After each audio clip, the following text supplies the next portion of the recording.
Hai semua, di video kali ini kita akan membahas film yang berjudul Plane.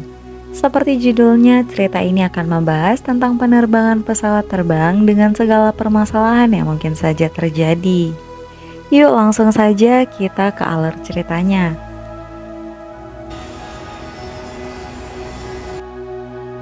Di awal film kita diperlihatkan oleh sebuah pesawat dengan maskapai Trailblazer 119.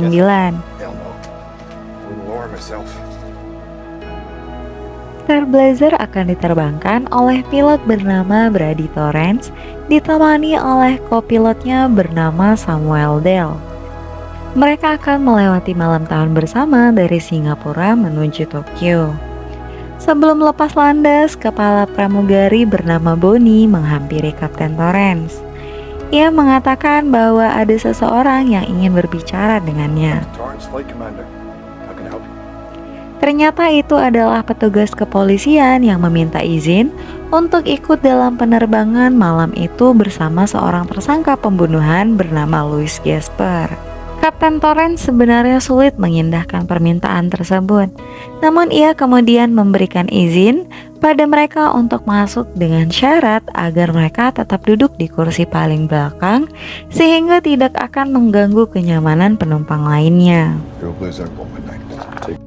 Dengan cuaca yang kurang baik, Trailblazer 119 pun akhirnya lepas landas bersama dengan 14 penumpang yang lainnya.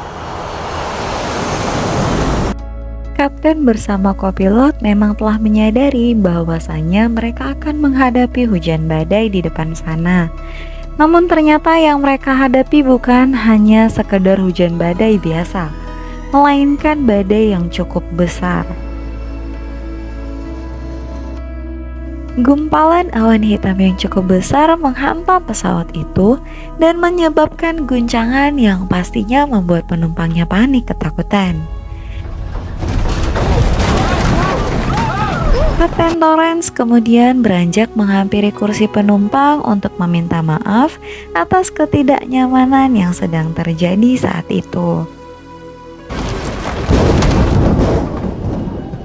Dengan menahan sakit dari efek benturan keras kepala itu, Kapten Torrance berusaha kembali ke posisinya.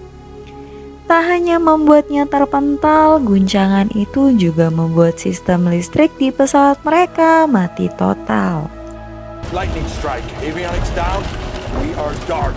Sehingga membuat mereka juga kehilangan kontak dengan ATC atau yang disebut juga dengan Air Control Trevisor. Dan navigasi yang mereka miliki juga ikut rusak. Syukurnya mesin pesawat mereka masih bisa dipertahankan, namun hanya hingga beberapa menit ke depan. Hal itu membuat Kapten Torrance kehilangan arah dan tidak memiliki petunjuk apapun.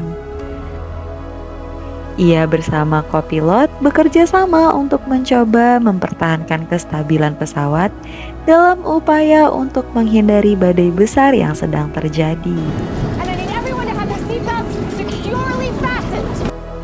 Karena guncangan yang terjadi cukup besar, Bonnie terus mengingatkan ke seluruh penumpang untuk tetap di tempatnya sembari merundukkan kepala mereka.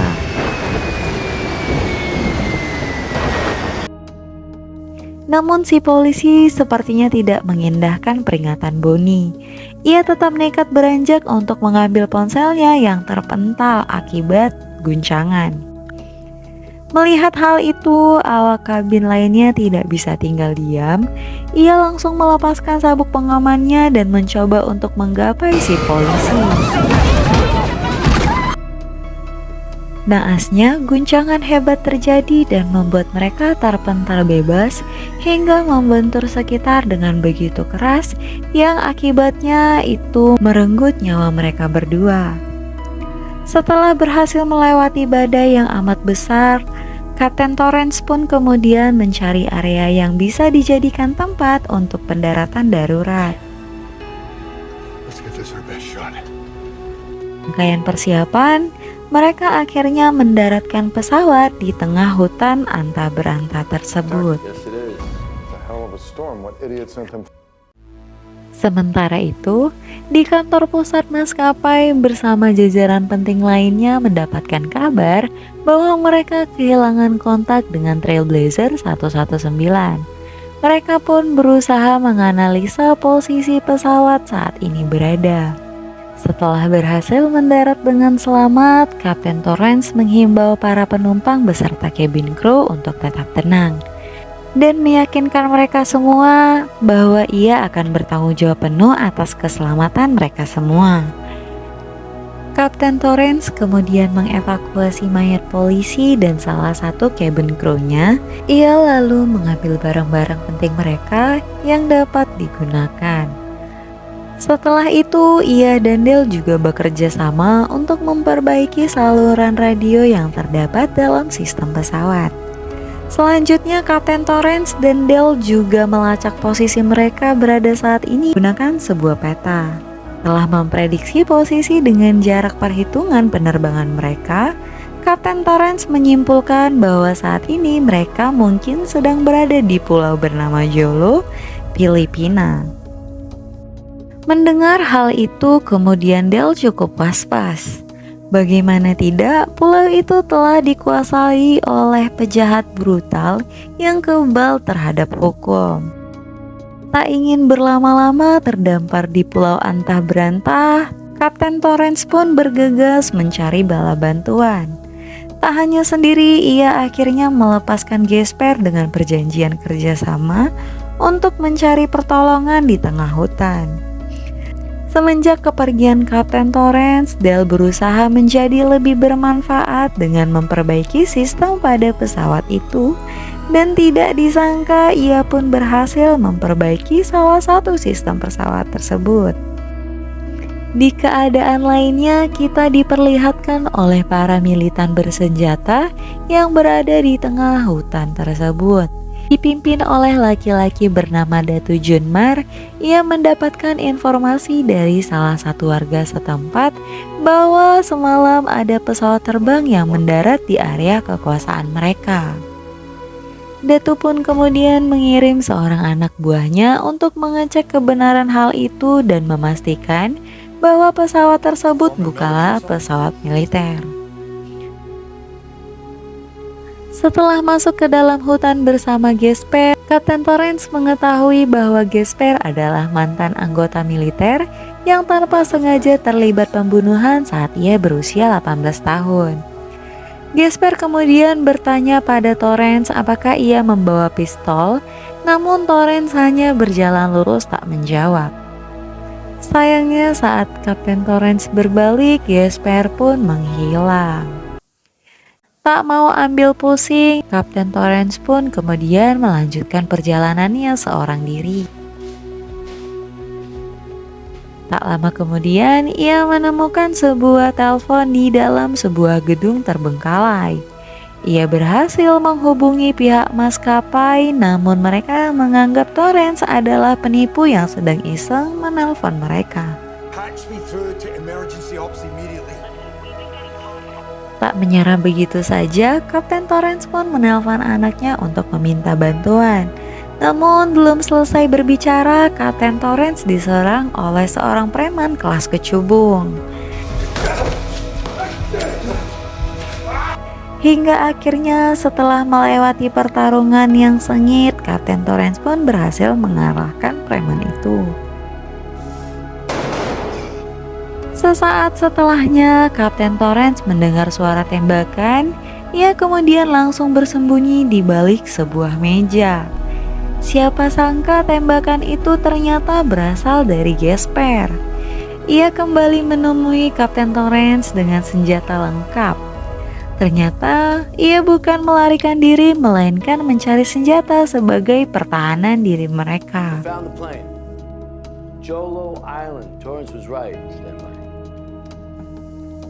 Di waktu yang sama, pihak maskapai akhirnya mendapatkan informasi keberadaan pesawat mereka melalui Putri Torrance. Karena mengetahui kebrutalan pulau tersebut, pasukan khusus bernama Scarsdale kemudian mengutus pasukan bayaran untuk menyelamatkan para penumpang dan awak kapal Trailblazer. Kembali ke Kapten Torrance dan Gasper yang sedang mengecek sekeliling gedung itu, mereka kemudian menemukan sebuah bercakan darah dan sebuah kamera yang terpasang di tengah sebuah ruangan. Dari kamera itu, terdapat video dari orang-orang yang disekap untuk dimintai tebusan. Hal itu pun kemudian membuat Kapten Torrance panik dan langsung bergegas menuju tempat pesawat berada.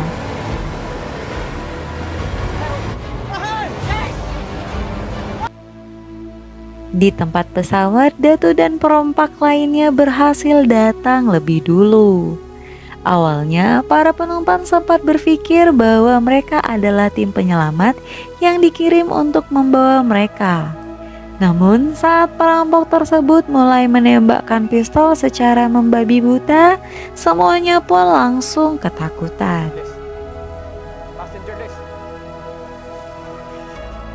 Tak terima atas perlakuan perampok tersebut, Kapten Torrance berniat untuk melawan mereka, namun ditahan oleh Gasper. Gasper menyadari bahwa mereka harus menyusun taktik untuk mengalahkan perampok yang dari jumlah saja mereka sudah kalah jauh. Datu kemudian memerintahkan anak buahnya untuk membawa mereka semua masuk ke dalam bus yang telah mereka bawa. Sedangkan dua orang anak buah lainnya ditinggal untuk menjarah semua barang-barang mereka. Setelah Datu dan yang lainnya pergi, Kapten Torrance dan Gasper pun keluar. Mereka langsung menyerang dua anak buah tersebut. Mereka mengancam dan mengorek informasi kemana Datu membawa para penumpang itu. Kapten Torrance kembali ke pesawat untuk meninggalkan pesan, yaitu alamat markas perampok tempat di mana mereka disekap. Singkat cerita, Kapten Torrance dan Gasper berhasil menemukan lokasi markas penjahat tersebut. Mereka terpaksa membunuh para bawahan Datu yang berjaga secara diam-diam untuk menyelamatkan para tahanan. Perlahan demi perlahan mereka berhasil membunuh satu persatu dari mereka hingga akhirnya mereka sampai pada ruangan penyekapan para penumpang. Langkah selanjutnya adalah bagaimana mereka bisa membawa semua penumpang pergi tanpa diketahui oleh perampok. Karena jika ketahuan sedikit saja mereka tidak akan bisa selamat. Kapten Torrance pun memiliki ide yang gila, namun itu adalah satu-satunya jalan mereka untuk bisa selamat, yaitu dengan memasukkan semua penumpang ke dalam bus. Kemudian ia mengalihkan perhatian perampok itu dengan menumbalkan dirinya sendiri.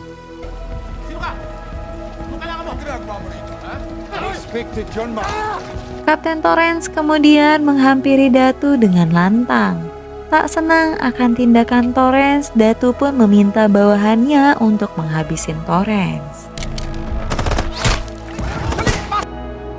Namun sesaat sebelum hal itu terjadi, tim penyelamat pun akhirnya datang tepat waktu dan menyerang balik anggota perampok itu, kemudian menyelamatkan nyawa Kapten Torrance. Dengan senjata lengkap, mereka berhasil memporak-porandakan markas perampok itu. Setelah itu mereka pun bergegas kembali ke tempat pesawat mereka berada.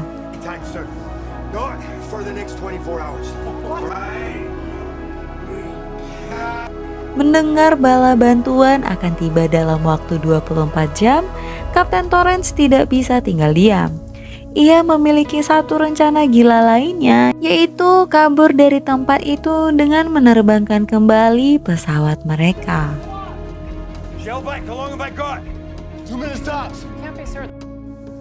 Tim penyelamat mengatur taktik agar dapat melindungi pesawat dari serangan musuh.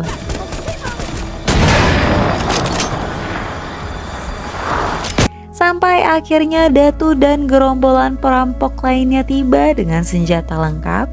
Pertempuran yang sebenarnya pun akhirnya dimulai.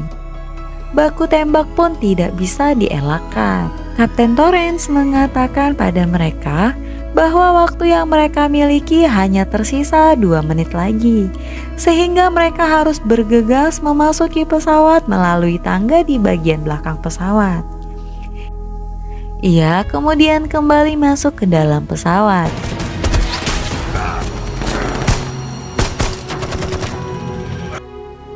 Dengan jalan yang pincang menahan sakit, Kapten Torrance tetap harus melanjutkan rencananya.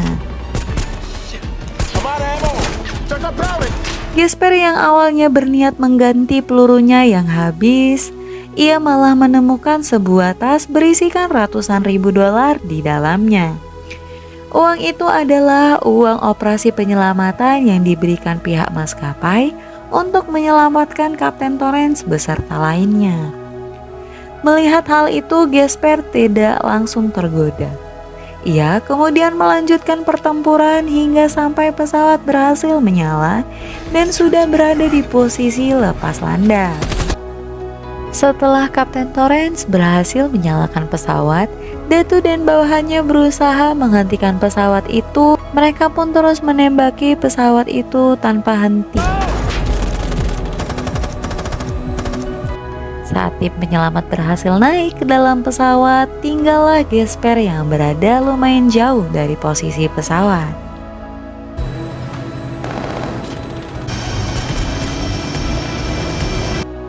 Tak menyerah sampai di situ, Datu dan anak buahnya kemudian menancap gas mobil mereka untuk mengejar pesawat itu, sembari terus-menerus menembaki pesawat itu di mana mereka akan menembakkan tepat ke arah pesawat.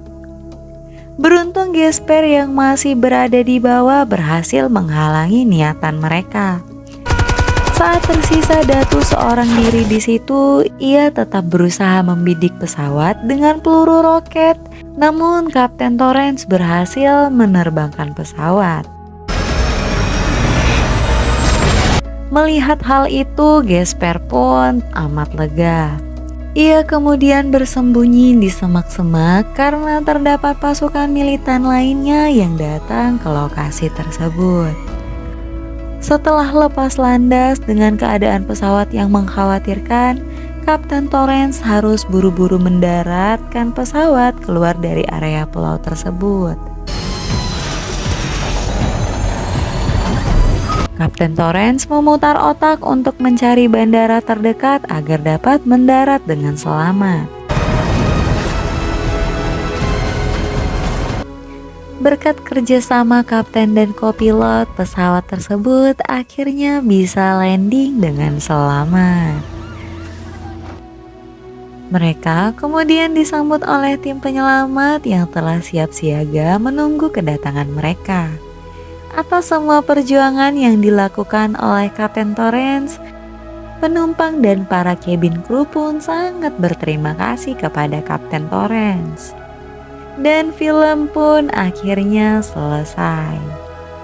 Sekian alur cerita film ini, see you di alur cerita film lainnya.